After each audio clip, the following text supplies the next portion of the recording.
우리 신앙은 세 가지가 있답니다. 나는 과연 어떤 유형의 사람인가를 잘 보시라고요. 첫째는 뭐냐면 기복신앙이 있답니다. 근데 한국교회가 성장하고 발전했던 건 뭐냐면요, 기복신앙으로 인해서 굉장히 성장하고 발전했답니다. 기복신앙은 뭐냐면 다른 것 아니라 건강에 복을 주십시오라고 복을 구했고요. 또 자녀에 대한 축복을 굉장히 많이 구했던 이 교회가 또 구했던 민족이 우리 민족인데, 우리 자녀들에게 뭘 달라고요? 복을 달라고 기도했던 민족입니다. 모든 건 다 뭘로 통했냐면요, 복으로 통했습니다. 교회를 나온 것도 복 받기 위해서 나온다, 이렇게 얘기했고요. 또 하나의 신앙이 있는데요, 그 신앙은 뭐냐면 지식신앙이 있습니다. 지식신앙은 다른 것 아니라 성경을 열심히 공부합니다. 교리를 열심히 공부합니다. 근데 성경을 공부하고 교리를 공부하는 건 좋은 것인데요, 반드시 지식신앙과 함께 뒤따라야 될 건 뭐냐면요, 삶입니다. 삶.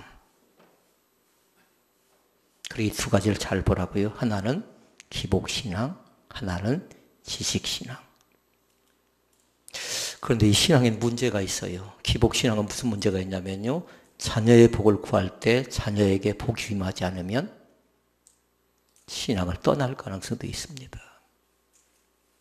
건강의 복을 구했는데 건강의 복이 주어지지 않아요. 그러면 또 신앙에 회의감이 들 때도 있습니다. 처음에는 어찌됐든지 간에 기복신앙으로 나올 수 있는 겁니다. 그런데 점진적으로 바꿔야 될 것 같아요. 무슨 신앙으로? 벌써 답이 나오면 안 돼요. 무슨 신앙으로? 베이스님 속 들어가면 안 돼요. 무슨 신앙으로? 십자가의 신앙으로. 세 번째는 뭐예요? 물어보나마나 십자가의 신앙입니다. 그러니까 방방곡곡마다 뭐가 세워졌습니까?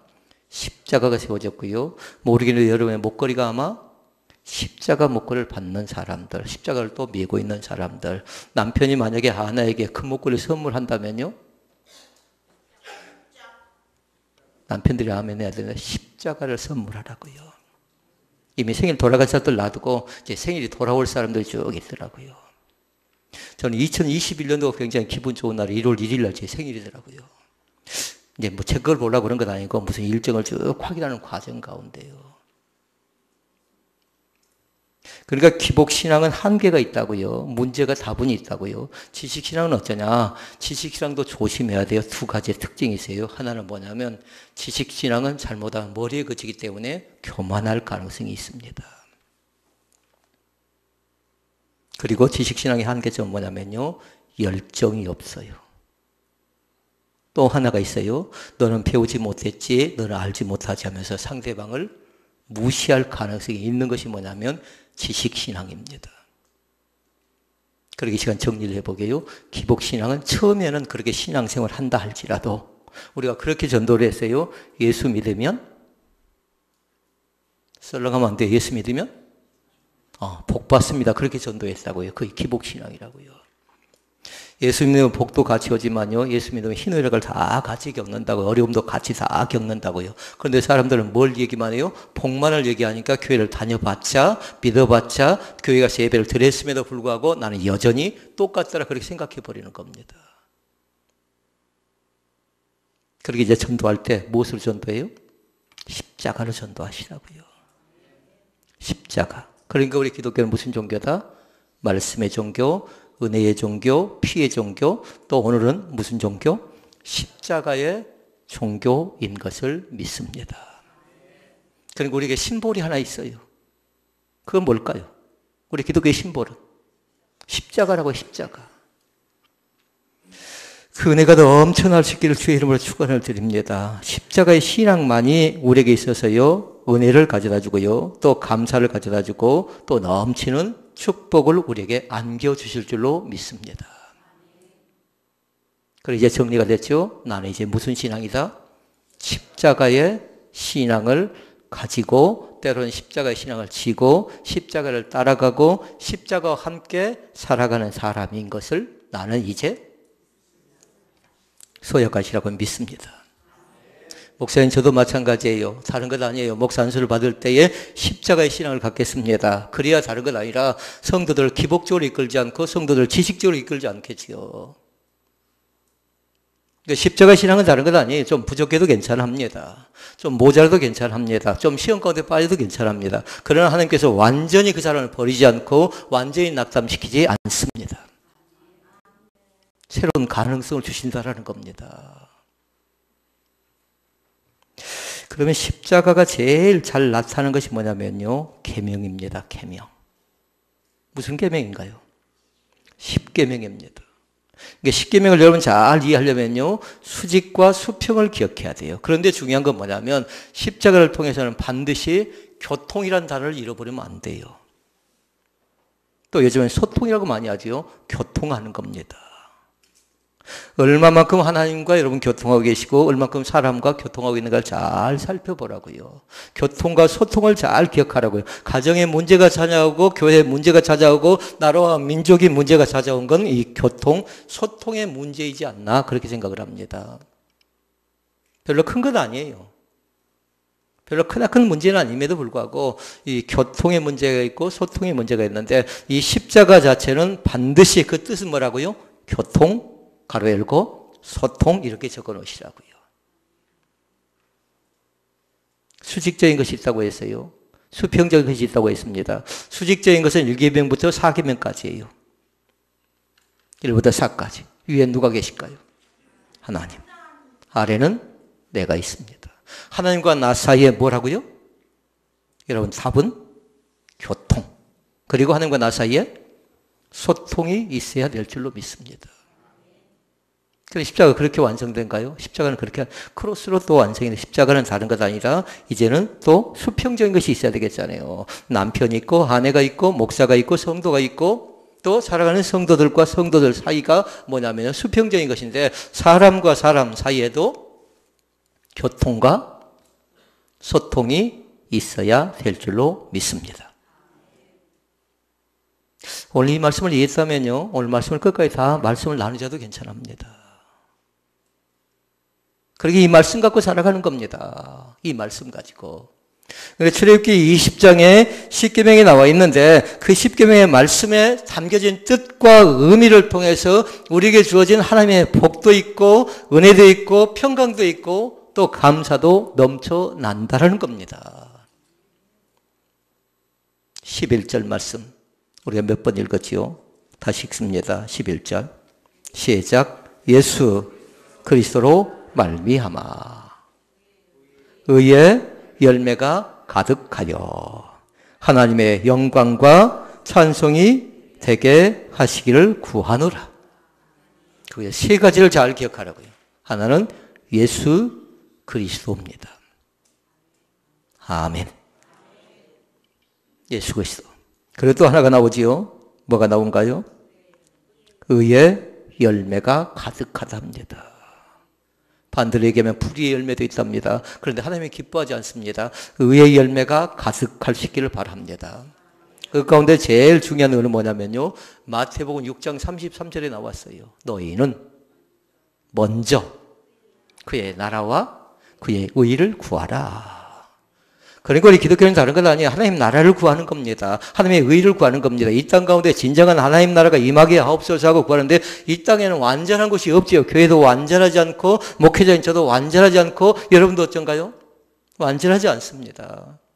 때로는 교회가 엉성합니다. 목회자인 제가 엉성해 보입니다. 여러분 각자 엉성해 보입니다. 그럼에도 불구하고 우리는 하나님께로부터 오는 형상 창조물인 것을 믿습니다.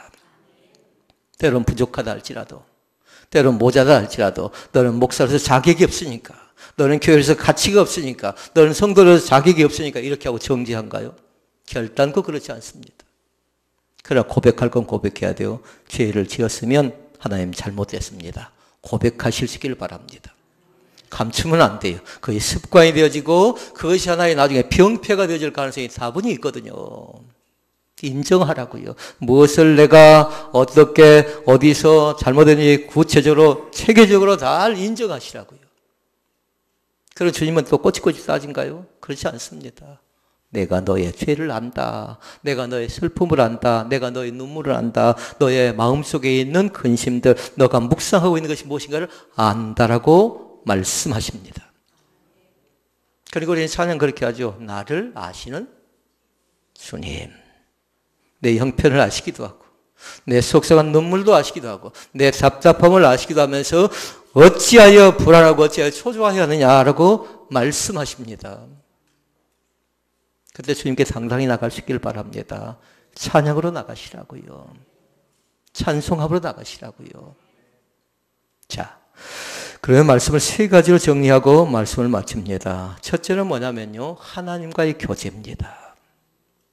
둘째는 사람과의 교제고요. 그리고 셋째는 하나님과 사람과의 교제를 잘하는 자에게 주신 축복에 대한 결과는 무엇인가? 이 세 가지 말씀을 나눕니다. 그래 이미 여러분의 머릿속에 뭐가 정리가 되어져 있어야 되냐면요, 신앙의 유형 세 가지 기억난가요? 하나는 기복신앙, 하나는 지식신앙, 하나는 십자가의 신앙. 그러니까 이 시간에 우리는 어느 신앙을 가지라고요? 십자가의 신앙을 갖는 겁니다. 그리고 또 하나 정리가 돼야 될 건 출애굽기 20장에 십자가의 의미를 잘 기억하라고요. 이미 여러분의 노트 속에 아마 교통이 적어져 있고 교제가 적어져 있고 소통이 적어져 있을 것 같아요. 하나님과의 교통과 또 사람과 사람 사이의 교통, 이 소통, 교제가 충만하게 나타날 수 있기를 바랍니다. 이것이 전제가 되어질 때에 오늘 말씀 세 가지를 이해할 수가 있는 겁니다. 자, 그러면 첫째 말씀, 하나님과의 교제입니다. 사람은 죄를 범했습니다. 인간의 범죄로 인해 나타난 결과물이 하나 있었습니다. 단절. 뭔가요? 하나님과의 단절이 생겨났습니다. 그런데 감사하게도 십자가는 뭐였습니까? 그 단절되었던 것을, 하나님과 사이가 벌어졌던 것을, 하나님과 멀어졌던 것을 다시금 연결시켜주는 매개체 역할을 뭐가 있을까요? 십자가가 합니다. 그러니까 십자가를 통해서 하나님께로 나갈 수 있는 통로의 길이 열린 것입니다. 누가 십자가를 졌습니까? 예수님께서 우리를 대신하여 십자가를 지신 것을 믿습니다. 그러니까 하나님과의 단절은 다른 것으로 해결되지 않는다고요. 범죄하는 인간은 하나님 앞에서 부끄럽고 추하고 더러워서 숨고 감추고 은폐하려고 했지만 하나님은 다 아십니다. 어찌해 숨느냐? 어찌해 감추려고 하느냐? 교회 시험 든 사람들도 마찬가지랍니다. 숨으려고 합니다. 감추려고 합니다. 그러나 뭐냐면 시험 들수록 여러분 찬양하라고요. 찬양. 하나님, 내가 이런 사람이 아닌데. 하나님, 내 모습이 이게 대체 뭡니까? 얼마든지 어려운 환경과 여건과 상황 속에서도 은혜 받는 자가 있는데 나는 좋고도 더 많은 것을 가지고 누렸음에도 불구하고 내가 은혜 받지 못한 건 무엇 때문입니까? 하고 날마다 물어보라고요. 답은 뭐냐면요, 저는 그렇게 생각합니다. 나 때문입니다 라고 고백할 수 있기를 바랍니다. 내 탓입니다 고백할 수 있기를 바랍니다. 늘 고백해야 돼요. 하나님, 내가 잘못했습니다. 내 탓입니다. 그럼 상대방을 위해서는 뭐 해야 될까요? 상대방을 위해서는 우리 배웠는데 등을 토닥거리면서 썰렁 하면 안 돼요. 등을 토닥거리면서 잘했다고, 잘했군, 잘했어, 참 잘했다고. 그것도 못하냐고. 당신이 생각할 때부터, 당신이 계획할 때부터, 당신이 하는 것 자체는 다 그 모양 그 꼴이라고 핀져주지 마시고요. 격려해 주시라고요. 지지해 주시라고요. 아내가 남편을 향해서 잘했다고 격려해 주고 남편이 아내를 향해서 서로 간에 격려하고 지지해 주면요, 더 훨씬 더 배가의 능력이 나타난답니다.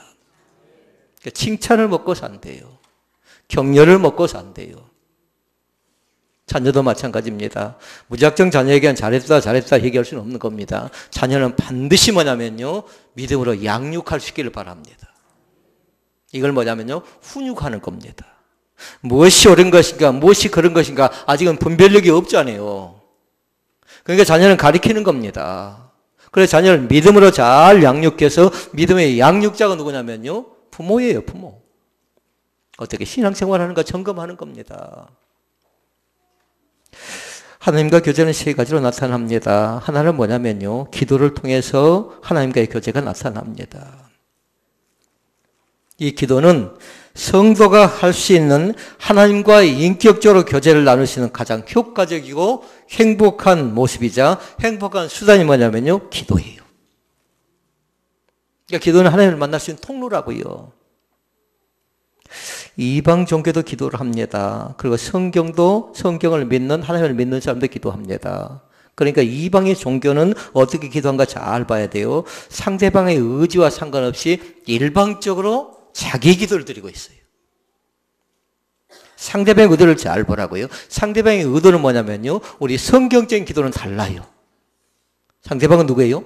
하나님께서 어떤 뜻을 갖고 있고 어떤 생각을 갖고 있고 어떤 마음을 갖고 있는 거 우리는 생각하는데, 이방의 종교는 그렇게 기도하지 않는다. 무시해버리는 겁니다. 그냥 달라고 하는 겁니다. 그러니까 서두에 우리는 말씀을 봤어요. 그 종교가 뭐라고요? 기복종교, 기복신앙이라고 얘기하는 겁니다. 그럼 우리 성경적인 기도는 반드시 뭐냐면 살아계신 하나님께 기도합니다. 믿습니까? 그리고요, 또 해야 될 것이 한 가지 있어요. 반드시 신앙의 고백을 해야 됩니다. 신앙의 고백을. 신앙의 고백을 길게 할 수도 있고요, 짧게 할 수도 있습니다. 그러나 반드시 뭐냐면 신앙의 고백을 가지고 나아가고, 그리고 해야 될 것이 뭐냐면 감사가 있어야 됩니다. 하나님 우리 아버지, 무슨 생각해요? 감사합니다. 오늘 또 예배하게 해주시니 감사합니다. 집중. 오늘 또 예배하게 해주시니 감사합니다. 오늘 또 함께 찬양하게 해주시니, 함께 말씀 가운데 나가게 해주시니 감사합니다. 그러니까 성경적인 기도는 세 가지 말씀드렸어요. 하나는 살아계신 하나님께. 아멘. 그리고 두 번째, 적어 놓으셔야 돼요. 신앙 고백이 있어야 한다고요. 세 번째, 감사가 있어야 한다고요. 그러니까 성경적인 기도는 나름대로의 그에 좀 뒤죽박죽 될 수 있어요. 반드시 그에 들어가고, 네 번째 들어가는 게 뭐냐면 간구예요. 하나님, 나에게 이런 기도 제목이 있습니다. 하나님, 내 마음의 소원 아시지요? 내 생각 아시지요? 우리 가정 그냥 놔두면 안 됩니다. 하나님이 도와줘야 됩니다. 하나님이 살펴줘야 됩니다. 하나님이 함께해야 됩니다라고 그 간절한 간구가 그 속에 들어가는 것인데, 그것이 네 번째라고, 그것이 성경적인 기도라고 얘기할 수가 있는 겁니다. 그런데요, 처음엔 잘 안 됩니다. 그런데 하다 보면 되는 겁니다. 자꾸 반복된 훈련을 하시라고요. 증언번하지 않고 또 형식적인 기도하지 않고 폼제는 기도하지 않기 위해서는 반드시 무슨 기도를 드려야 될까요? 성경적인 기도를 드려야 되는데, 성경적인 기도는 살아계신 하나님께, 그리고 신앙 고백을 통해서, 그리고 감사를 통해서, 그리고 네 번째, 그때 비로소 간구하는 겁니다. 간구할 때 여러분 꾸미지 않기를 원합니다. 미사역을 쓸 것도 없어요. 전라도 말로 어찌까 해도 상관없다고요. 한마디로 하나님께 나의 모든 형편을 아시는데 구체적으로 체계적으로 꼼꼼하게 기도하시라고요. 이유가 있습니다. 왜 하나님 앞에 나가서 구체적으로 하고 꼼꼼하게 하고 세밀하게 하고 정밀하게 기도해야 될까요? 그건 다른 것 때문에 그런 건 아니에요. 우리 하나님이 1.1핵도 틀림이 없으신 하나님. 응답이 그렇게 온다는 겁니다. 응답이. 우리가 기도하기 전에 다 아시는 하나님, 성령이 말할 수 없는 탄식으로 말미암아 친히 우리를 위하여 간구하신대요. 그 사실을 믿습니까? 그러니까 하나님과의 교제를 통해서는 제일 중요한 게 다른 것 아니라 기도입니다. 기도. 그러면서 우리는 그 성경적인 기도를 통해서 우리는 뭐 하냐면요, 하나님의 이름을 높이는 겁니다. 그리고 하나님께 경배하는 겁니다. 이것이 기도라고 얘기할 수 있겠습니다. 이것이 성경적인 교제라고 얘기할 수가 있겠습니다. 자, 그러면 하나님과의 교제 두 번째는 뭐냐면요, 찬송으로 교제합니다. 은혜 받았습니까? 못 하실랍니까? 못 하시면 좋겠습니까? 찬양하도록 하십시오. 찬양. 이미 여러분은 10시 40분부터 우리는 이미 찬양으로 준비했어요. 그때 이미 은혜를 받은 사람이 있고요, 은혜를 받지 못한 사람이 있는데 거기 다 결정되어져 버렸어요. 그러니까 찬양은 은혜 받은 자는 미리 준비한다고요. 철저하게 준비하는 겁니다. 하나님, 나에게 내가 오늘 이렇게 간절하지 않습니까? 나 또 언제 이번 주에 교회 나올지 모르는데 오늘 내가 은혜 받지 않으면 안 됩니다. 우리 가정에 중요한 일이 있는 거 주님 아시지요. 말씀을 통해 나에게 응답 주시고 찬양을 통해서 응답 주시고 기도를 통해 나에게 응답 달라고요. 그 간절함이 있어야 가능한 겁니다. 그게 찬양은 구원받은 자가 마땅히 드리는 것이고요. 은혜 받은 자가 마땅히 드리는 것이고요. 그리고 찬양을 통해 감격이 넘쳐나는 겁니다. 그게 찬양을 통해서 눈물샘이 터지는 겁니다. 그런데 교회들마다 문제가 왜 생겨난가요? 성도가 왜 시험에 든가요? 그건 다른 것 때문에 그런 건 아니랍니다. 눈물이 사라진 지가 오래됐답니다. 교회들이 시끌벅적이에요. 말잔치가 되어버렸어요. 언제부터인가 교회가 그렇게 되어져 버렸어요. 그러니까 교회가 엄격하지 않고, 교회가 철저하지 않고, 교회가 냉정하게 훈련시키지 않고 양육하지 않으면요, 교회는 세상보다도 훨씬 더 어려운 단체가 되어져 버릴 가능성이 있습니다. 그래서 놔두면요, 말장난만 해버립니다. 사랑하는 성도 여러분, 말씀대로 살아가는 사람들이 될 수 있기를 바랍니다. 철저하게 말씀 가운데 나를 쳐서 복종시키는 귀한 은혜가 넘쳐날 수 있기를 바랍니다. 지난날까지 어떻게 신앙생활을 모릅니다. 그러나 오늘부터라도 나는 말씀의 사람으로 말씀을 붙잡고 오늘 받은 말씀을 붙잡고 또 내가 살겠습니다. 결정하고 결단하고요. 말씀의 밖의 것을 넘보지 않기를 원합니다. 주님이 원합니다. 은혜 가운데 나가기를 원하는데요. 은혜 밖의 걸 생각하지 말래요. 은혜 받은 만큼 하래요. 은혜 받은 만큼. 오늘 또 은혜의 축복이 열려 날시기를 바랍니다. 애굽의 백성들이, 이스라엘 백성들이 애굽에서 종살이합니다. 그리고 출애굽합니다. 그리고 그들이 뭐 한가요? 나와서 찬양하는 겁니다. 해방됐다라고요. 시편 말씀에 보니까 그렇게 얘기합니다. 하나님을 찬양할 때 보니까 그들은 뭐 하냐면요, 다른 것 아니라 춤춥니다. 소고칩니다. 장구를 가지고 나왔습니다. 왜 그럴까요? 기뻐서 그런 겁니다. 은혜 받아서 그런 겁니다. 살 수 있다는 소망이 있어서 그런 겁니다. 자, 그러면 하나님과의 교제 세 번째. 첫째는 기도를 통해서, 두 번째는 찬양을 통해서, 세 번째는 말씀을 통해서 교통하는 겁니다. 이게 잘 기억해야 돼요. 십자가 하면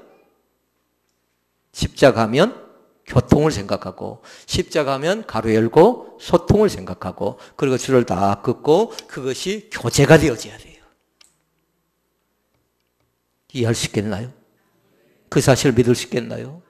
교통과 소통과 교제가 있는데 그 교제는 뭐냐면요, 이것이 이어져 가는 겁니다. 제일 중요한 건 하나님과 나 사이의 교제가 이어져 가는 것이고, 사람과 사람 사이의 교제가 이어져 가는 겁니다. 그러니까 바르게 정립하시라고요. 하나님과 나 사이의 관계가, 그 교제가 바르게 되어져 간 사람이 바로 사람과 사람 사이의 교제도 아름답게 해나갈 수가 있는 것입니다. 하나님과의 교제 가운데 세 번째 뭐라고요? 말씀과의 교제. 시편 1편 2절이 증명을 합니다. 어떤 말씀인가요? 복 있는 사람, 오직 여호와의 율법을 즐거워하여 악인의 꾀를, 오직 여호와의 율법을 즐거워하여 그 율법을 주야로 묵상하는 자다. 1절과 2절 말씀에 쭉 나왔어요. 악인의 꾀를 쫓지 않고 죄인의 길에 서지 않고 그의 율법을 주야로 묵상한대요. 하나님의 말씀을 주야로 생각한다라는 겁니다. 이 앞전 우리 말씀드렸습니다. 교회는 무엇으로 결정된다고요? 거룩함으로 결정됩니다. 얼마만큼 이 교회가 거룩한가? 그리고 찬양을, 뭔 찬양 많이 한다고요? 구장 찬양만 계속 많이 할 수는 없어요. 거룩한다고 해서 거룩해지는 것 아니고 우리 자신들을 이렇게 깨끗하게 만들어가는 겁니다. 정결하게 만들어가는 겁니다. 그러면 성도인 나는 무엇으로 결정된가요? 성도인 나는 다른 것 아니에요. 얼마만큼 자기의 것을 가지고 섬기는가요? 그러나 조심해야 될 것이에요. 외식주의자를 조심하라고요. 율법주의자를 조심하라고요. 그 속에 십자가가 있는 겁니다를 잘 보라고요. 그럼 십자가가 있다는 건 뭐가 있어요? 복음이 있다는 겁니다. 복음이 있다는 건 다른 것 아니라, 복음은 한마디로 얘기하면 뭐예요? 기쁜 소식이죠. 기쁜 소식은 누구입니까? 예수 그리스도가 우리 가운데 임재해 있음을 믿습니다. 그리고 우리 자신이 밝아지는 겁니다.